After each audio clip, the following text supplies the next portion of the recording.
Well, it was a very controversial hearing because the very nature of that hearing was under question. Because after all, as the senators who more or less orchestrated, some would say, the hearing were very sympathetic, if not deferential, to the president. In fact, one of the senators who was overseeing the hearing, Senator Bato de la Rosa, used to be the former police chief when Rodrigo Duterte had launched this bloody drug war. So you have a couple of senators there who are allied to Duterte or have their own skin in the game. And that's why the nature of the Senate hearing from the very beginning was very much controversial. Nevertheless, I think precisely because Duterte felt comfortable essentially around surrounded by a cheering squad. At times, he felt like he was the president. At times, he was back into the mold and all the chutzpah and braggadocio. And along those lines, he in fact almost admitted that he instructed his police officers to set up criminals to have themselves gunned down. So essentially, he revealed the modus operandi. But just like any demagogue or populist, he would speak from four sides of his mouth. So a second later, he would contradict himself and question anything to contrary. So it was very much Duterte's show. But nevertheless, precisely because it was his show, he also ended up making some self-incriminating comments. Yeah, so if he makes those self-incriminating comments, wouldn't this not trigger some sort of an alert with the Philippines police to say maybe we should be investigating this? Interesting. So one of the reasons it was controversial is because Duterte used that as a platform to reach out to the Philippine police and say, hey, I'm on your side. I'm protecting you guys. You put your lives on the line for my war on drugs. We are in this together. In short, he's telling them not to turn against him. He's telling them not to go along with reforms in the police institutions and not to be open to any kind of prosecution and investigation. So he used it as a rallying cry. Nevertheless, if the Philippines were a slightly more functioning democracy, I would say at this point in time, I think there was enough incriminating evidence for the Department of Justice to move ahead. Nevertheless, many are taking notice. One is the International Criminal Court, which is investigating the mass atrocities under Duterte.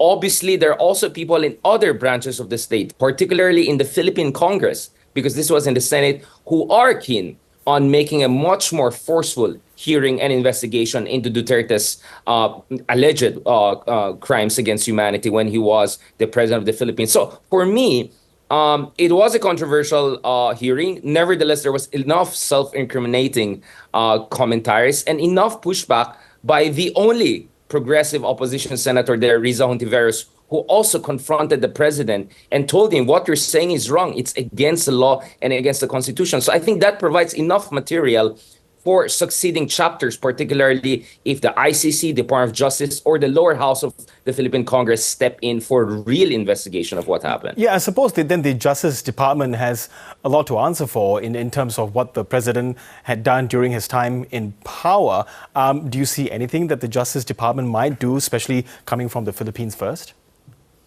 Well, the Philippine Justice Department has become a little bit more critical of Duterte's legacy and the Dutertes in general over the past 2 years. As you know, this hearing took place against the backdrop of a complete disintegration of a kind of a unity, an alliance, some would say cartel, between the Marcoses, the notorious Marcoses, and the Dutertes. The current president of the Philippines is Ferdinand Marcos Jr. So against that backdrop of political fallout, the Philippine Department of Justice has sounded more amenable to cooperation with the International Criminal Court, while the Congress, which is under the leadership of a cousin of President Marcos, Mr. Romualdez, has also shown more teeth and willingness to go after Duterte's. So you see this kind of multiverse whereby a certain section of the Philippine society treat Duterte as if he's still the president of the republic and above the fray and almost with impunity, while there are other sections of the state and the political class which is thinking this is the time to bring down the Dutertes. After all, you have the president with all the chutzpah and braggadocio making all of these self-incriminating commentaries during this so-called hearing. Yes, Richard, this is a very confusing multiverse when it comes to the Marcoses and the Dutertes. Do you see the vice president, Sarah Duterte, Rodrigo's daughter, having a say in any of this at all? Well, perhaps one reason there's some sense of caution among certain quarters of the Philippine elite is because the vice president is a breath away, right? Is a heartbeat away from the presidency. I mean, God forbid if something happens to the Filipino president, immediately there's going to be a shift in power. Nevertheless, as we speak, it's not only the father, former President Rodrigo Duterte, but practically the entire Duterte dynasty, which is facing a pushback because Sara Duterte herself is facing potential investigation for alleged abuse of discretionary funds, among other things. And she could also face impeachment down the road. So that's why the Dutertes wanted to use this so-called hearing as a platform to rally their base and to say we're still a force to reckon with. So it was much more political than legal. But I think if the legal and judicial institutions took notice, there's enough material out there for them to make necessary moves. Maybe not tomorrow, maybe not by the end of this year, but sometime next year, including the International Criminal Court. Yeah, you spoke earlier about the International Criminal Court investigations. Can you give us an update of where that is at the moment? Well, I mean, the expectation was before the end of this year, the International Criminal Court will push for either issuance of a blue notice or red notice by the Interpol. So blue notice means that the Philippine law enforcement authorities have to cooperate with the international police, Interpol, to provide additional information to shed light on the nature of the war on drugs and mass atrocities during Duterte. A red notice would mean essentially issuance of warrants of arrest, similar to what ICC pushed against, let's say, Vladimir Putin of Russia. At this point in time, it looks like, from my understanding, because I was at The Hague earlier this year, and I kind of confirmed that there's some communication happening between the International Criminal Court and the Philippine government. It looks like there's still some negotiation going on. I think Marcos Jr., the Philippine president, wants to split the difference, meaning he will try to project this image. No, we're taking care of our business. You don't have to come in, at least not yet. Let us do this investigation. Let us soften the ground.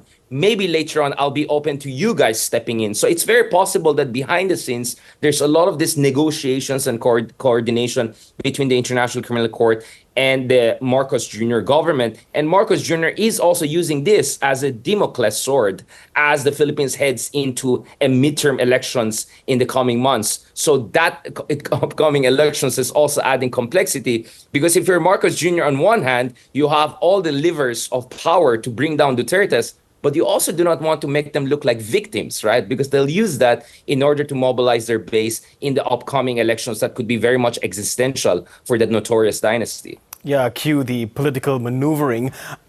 Richard, you are, of course, there in Manila. Can you give us a sense of the ongoing fallout from Rodrigo Duterte's war on drugs, with the estimates that, at least more than 20,000 people were killed, according to rights groups?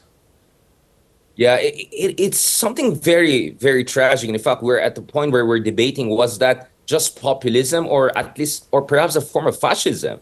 Because you had an open celebration, if not worship, of violent acts. And the tragedy of this is that the ones who were affected, arguably 99.9% of those who were affected, were the poorest of poor Filipinos who don't, have these platforms, who don't have the facility of language, who don't have the voice. And they come from poorest communities, which were not given the kind of voice to really get sympathy, if not judicial intervention. So it's the underprivileged communities who were hit the worst. That's why it's hard to get a sense of how bad the drug war fallout is if you talk to, if you talk to the middle classes or the upper classes in the Philippines, because a lot of them would say, well, we didn't say any extrajudicial community killings in our communities, or they were unscathed. But I think if you really go to the ground to the poorest and poorer communities in Manila, there are a lot of traumatized families.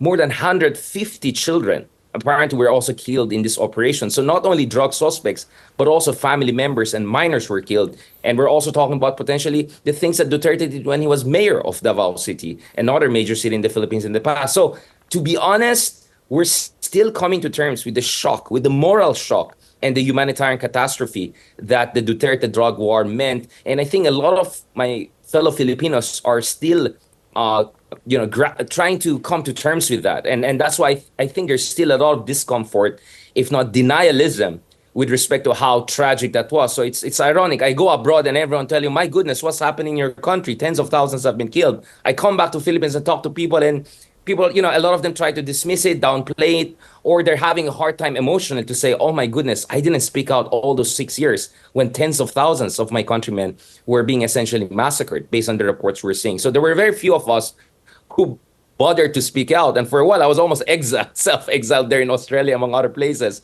because it was very dangerous to speak out against it before. So the one major change I see now compared to back then is that, ironically, under Ferdinand Marcos Jr., as odious as that name may sound for democracy, there's much more democratic space and a sense of freedom for a lot of independent voices to finally put some scrutiny on the horrible legacy of former President Duterte. Okay, hopefully we'll hear more on that front as this inquiry continue. Okay, Richard Heydarian, really good to get your thoughts on this. Thanks very much. Pleasure.